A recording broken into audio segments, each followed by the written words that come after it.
Dober večer in dobrodošli sami naši. Takole Ivana ob nedeljah ob 9:30 zvečer nagovori poslušalce prvega programa Radia Slovenija.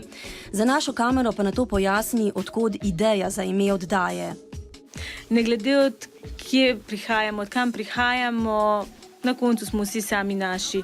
Tukaj živimo, tukaj delamo in delamo pač za dobrobit cele družbe vsi skupaj. Polurno oddajo sestavljajo prispevki, reportaže, intervjuji in pristna glasba s področja nekdanje skupne države.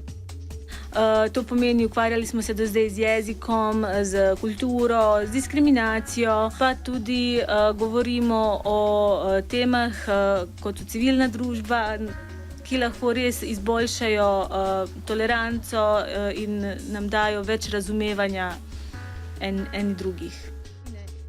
Sami naši se sicer predvajajo v slovenščini, a ker jo ustvarjajo novinarji, ki so tudi sami pripadniki teh etničnih skupnosti, je v prispevkih mogoče slišati hrvaški, srbski, bosanski, makedonski, albanski in črnogorski jezik. Vesna prihaja iz Splita, po poklicu je profesorica hrvaščine in kot največjo težavo pri vključevanju priseljencev v družbo vidi predvsem jezik. Mislim, da vsi priseljenci, ki pridejo sem, pač imajo ta problem. Potem je pa spet seveda neko osnovno vključevanje v družbo, pa mislim, da tudi mi med sabo nismo dovolj povezani, manjšinci, da tega mogoče manjka. Biljana je iz Srbije v Slovenijo na študij prišla pred 13 leti. Veselijo, da so manjšine tudi na radiju dobile svoj glas, a obenem upa, da bo oddaja dosegla tudi širši krog poslušalcev.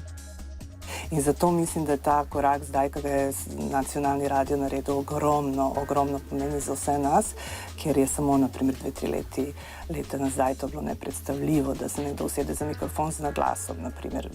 Nobena novost pa ni več oddaja na glas, ki se predvaja na televiziji Slovenija in prav tako obravnava teme pripadnikov narodnih skupnosti z območja nekdanje Jugoslavije. Z novo sezono se je na male zaslone vrnila v novem terminu.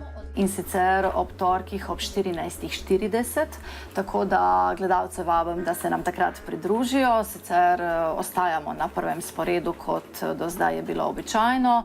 Čeprav oddaji obravnavata podobno tematiko, pa se ustvarjalci ne vidijo kot konkurenca. Nekateri celo ustvarjajo za oba projekta in upajo, da je to sodelovanje, ki se bo v prihodnje še razvijalo.